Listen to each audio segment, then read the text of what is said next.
The prophecy in the book of Ezekiel describes a massive war that is gradually taking shape as nations and alliances in the modern world form. Could the invasion of Israel for critical resources become a reality, opening a conflict that is not only political, but also part of a divine plan? The prophecy in the book of Ezekiel. An ancient prophecy, which has lasted for 20,600 years, is now gradually becoming evident in today's world context. Could these predictions, which were forgotten for centuries and were only recorded by the writings of an ancient prisoner, be the key to explaining the increasing global chaos and tensions? The visions in the book of Ezekiel are not just prophecies, but also signs indicating that a historical cycle is returning.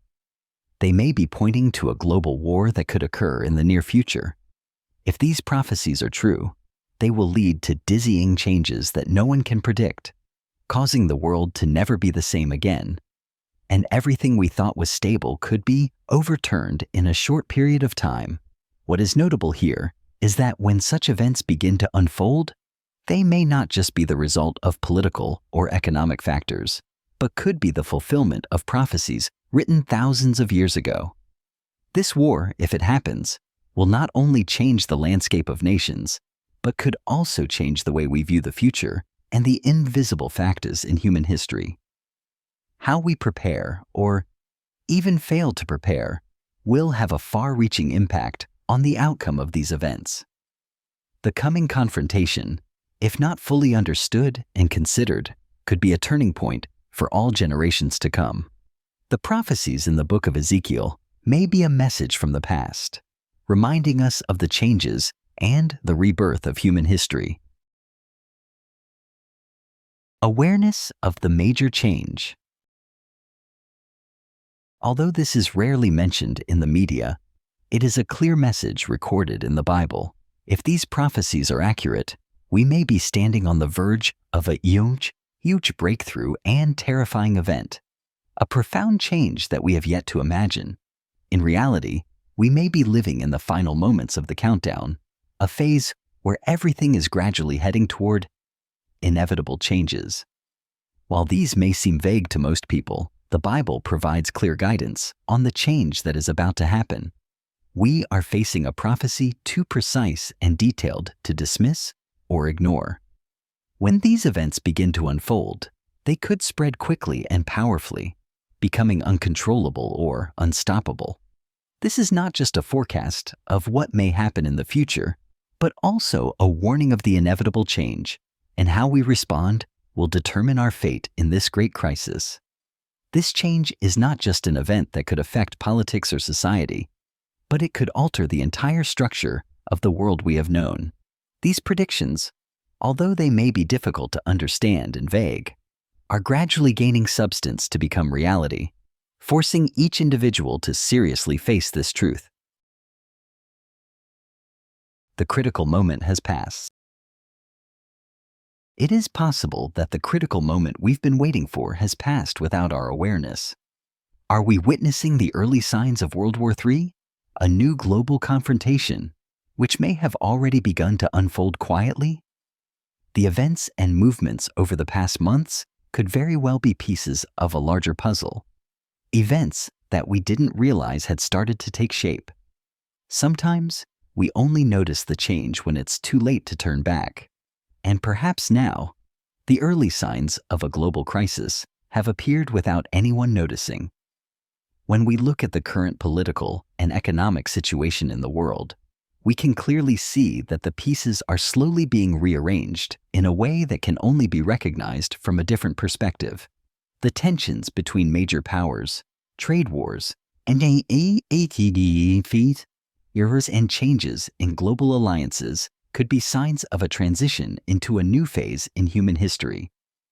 Perhaps right now, the world is standing at a crossroads that many do not recognize. The actions and decisions being made could be the first steps toward a larger-scale war, a war that we can only perceive when things have gone too far. The Prophecy of Ezekiel. Ezekiel A prophet imprisoned in Babylon lived in a time of great suffering and devastation, far from his homeland, Israel. In the midst of this despair, he was granted visions of the future, images that transcended his understanding, and the era in which he lived. These visions are not just spiritual images.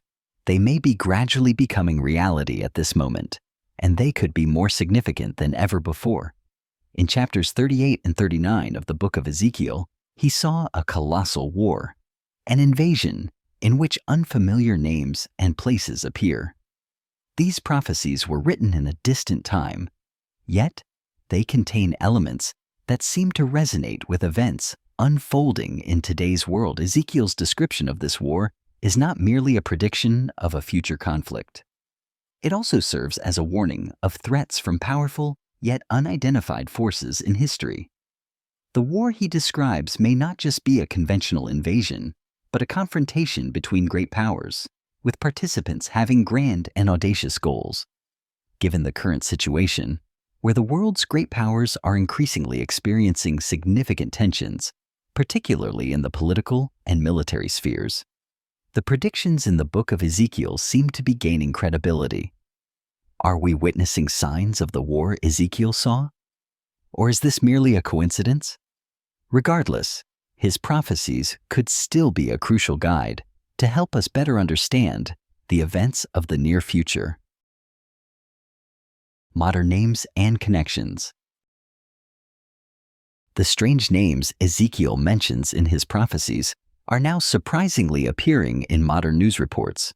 These names and locations are not only found in ancient texts, but are also being referenced by national leaders in discussions and official statements. This prompts us to question, could these prophecies truly be referring to nations in the modern world? The nations and regions Ezekiel describes in his visions bear a striking resemblance to strategic names and locations in today's context. The elements in his prophecies are not just parts of ancient mythology, but potential signals of crises and conflicts we may face in the near future. The nations and alliances he describes could correspond to emerging great powers and forces in the current geopolitical landscape. This means that Ezekiel's prophecies are not meaningless stories from the past, but signs that may be pointing to significant events yet to come. These names and locations, though unfamiliar and difficult to understand, carry a deeper meaning in the modern context, where nations are preparing for conflicts and confrontations. These prophecies may not just be part of ancient history, but an important part of the history that is to come. The link between nations. The alliances and political relationships gradually forming across the globe today may not simply be random coincidences. In fact, they may be accurately reflecting the very battle lines Ezekiel described in his prophecies. These alliances may be forming clearly and with strategic intent, with groups of nations coming together in ways we have never imagined, but that closely resemble ancient prophecies. Ezekiel did not just speak about individual nations he saw in his visions, but also described alliances and confrontations between powerful forces. Could we be witnessing the emergence of new relationships on the international stage, just as this prophecy outlined? The changes in relations between nations, the formation of alliances, and the increasing disputes could signal that the world is moving closer to a new era, where these alliances will play a decisive role in the upcoming global events. This is not merely a random coincidence. The growing ties between nations in specific forms and with clear objectives could be a warning from the past, which we can only fully understand when we reflect deeply on the current context. This change is not just a part of political upheaval, but could represent a turning point in history, just as Ezekiel predicted. And the important thing is, all of these events are unfolding right before our eyes, in real time, a sign that we may be living in the decisive moments of a major transformation. The significance of names in prophecy. In Ezekiel 38:2, the prophet clearly records a reminder, "Son of man, Set your face toward Gog, of the land of Magog, the chief prince of Meshech and Tubal, and prophesy against him. This verse is not simply a description of nations or lands. It carries deep messages about the role of military leaders in the great events that are to come. Gog is not a specific nation or land that we can recognize today. In fact, Gog could refer to an individual, a powerful military leader who will play a key role in leading a massive attack on Israel during the last days, according to many Bible scholars. Ezekiel's reference to a leader rather than a nation might create a stronger connection to modern political realities, where powerful individuals, rather than independent nations, are becoming key actors in shaping and leading major events.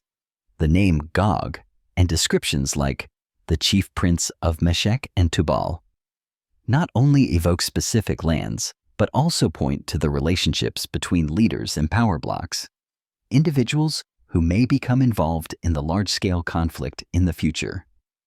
These names, although less familiar in the modern context, carry profound meanings about the connections between powerful individuals and international events.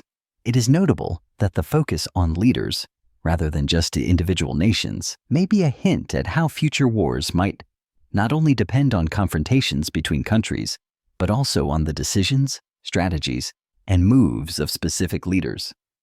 This is an important point to understand how Ezekiel's prophecy may reflect the realities of the modern world, where military leaders could play a decisive role in the next major upheavals.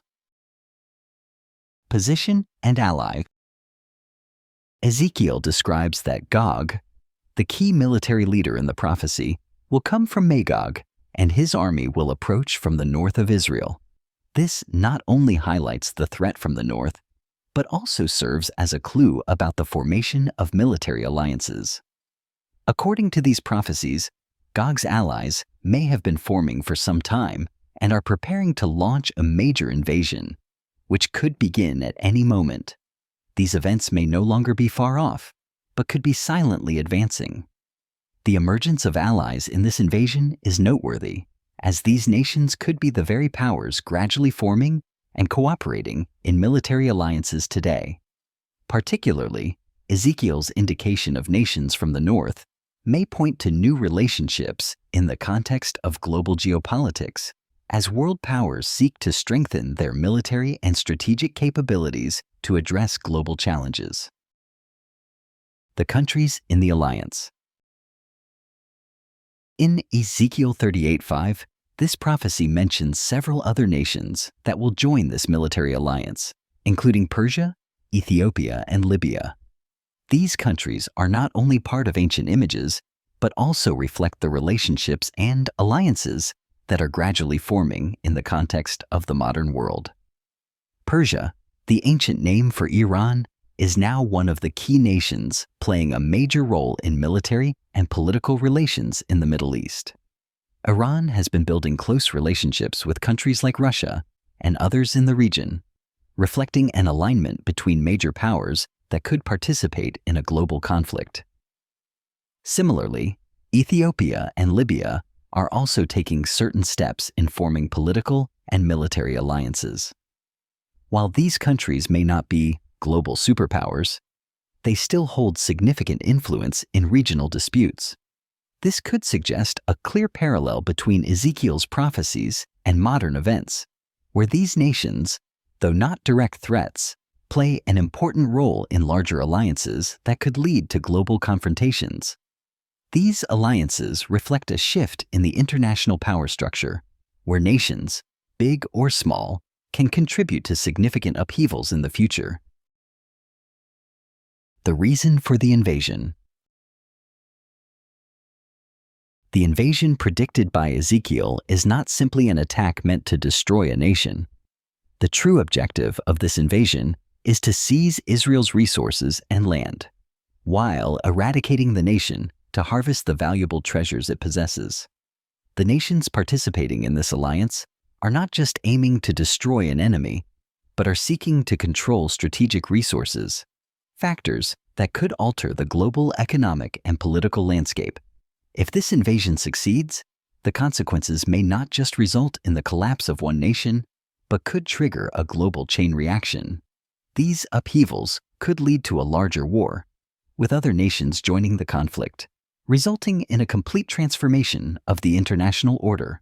This war could mark the beginning of an uncontrollable series of events, escalating global tensions and causing profound shifts in world politics and the economy. Israel's resources. One of the primary reasons for this invasion is the desire to seize the valuable resources that Israel possesses. These resources are not only vital for the development and prosperity of the nation, but also hold strategic importance for major nations worldwide. Notably, Israel has rich natural gas reserves in the Mediterranean, an invaluable resource given the increasing global energy demands. Additionally, Israel has another significant advantage: advanced desalination systems that provide fresh water for the Middle East, a region where water scarcity is becoming increasingly severe. This is a strategic resource that many nations may be willing to fight to control. Furthermore, Israel is renowned for its advanced technological achievements in agriculture, defense, and medicine. These technologies are not only valuable for the development of the nation, but could also provide immense benefits to countries that can access and own them. If this war breaks out, the main cause could be the fierce competition to control these resources. Especially in the current context, where energy, water, and technology are becoming crucial strategic factors in international relations, this invasion may merely be a manifestation of the ongoing global scramble for limited resources. Why Israel is the target. Israel has long been the target of hatred and hostility from many nations and civilizations across the world. This is not merely a territorial dispute, but a much deeper conflict. It is a battle for the fate of nations and even for the future of civilization itself. Israel, though a small country in terms of size, holds a strategically important role, not only in the region, but globally. From ancient times, the land of Israel has become a symbol of religious and political struggle, and to this day, the nation remains a hotbed of global conflicts. The fight against Israel is not just about territorial control, but also about the fundamental values and principles that this nation represents. Historical events show that Israel's existence has always been a challenge to those forces that wish to control the region and reshape the world order in their image. Therefore, this war is not just about resources, but about power, beliefs, and the influence of nations in the future. Why? These nations form alliances. One of the remarkable and attention-grabbing aspects of Ezekiel's prophecy is the formation of alliances between nations that have long-standing adversarial and antagonistic relationships. Despite deep historical and cultural differences, these nations may choose to align with one another for reasons beyond politics or ordinary interests. The one reason strong enough to unite these historical enemies is a common goal: the destruction of Israel. Supernatural relationships may be a key factor in this alliance. Politically, these nations may find little in common, but their mutual hostility toward Israel could unite them. This is not a simple alliance formed for economic or political benefit, but driven by forces beyond the earthly, possibly religious, ideological, or even supernatural influences that they believe in. In such circumstances, cooperation between enemies may become a strategic move, even though it could lead to unpredictable changes in the future of the region and the world. This alliance, although seemingly contradictory, represents a greater common goal than mere historical confrontation. And this goal, the destruction of Israel, may become the driving force that will cause these nations to cooperate, regardless of any past differences they may have had. The supernatural reason in the prophecy. According to Ezekiel's prophecy, the invasion he describes is not merely a war between nations over political or resource-based interests. In fact, Ezekiel states that God will be the one who draws these nations into the conflict, not because he supports or defends them, but because he will use them as instruments to demonstrate his power and will. This is a supernatural aspect, beyond the worldly calculations of the nations involved, showing a grand, divine plan that only God can decide. This invasion is not merely a historical or political event, but part of God's holy plan, a plan he has set in motion from before. Through this battle, God will demonstrate his strength, proving that he is the Almighty, who will protect the nation of Israel from all forces seeking to destroy them. This is not a typical confrontation, but a part of a divine project he has long outlined. While the nations participating in this battle may not be aware of their role in God's plan, they will be instruments to fulfill his greatness. This not only highlights God's infinite power, but also shows that history is not random. Every major event has a deeper purpose and divine meaning. And in this divine plan, Israel will be protected regardless of the attacks or dangers from the powerful forces surrounding them. Therefore, this battle is not just a confrontation between nations, but a divine wasr, where God will intervene and ensure that his power and protection will always be the deciding factor. The invasion of Israel is not just a political conflict, but part of God's divine plan. Could the current national alliances be signs of a global shift, where God will intervene and protect Israel?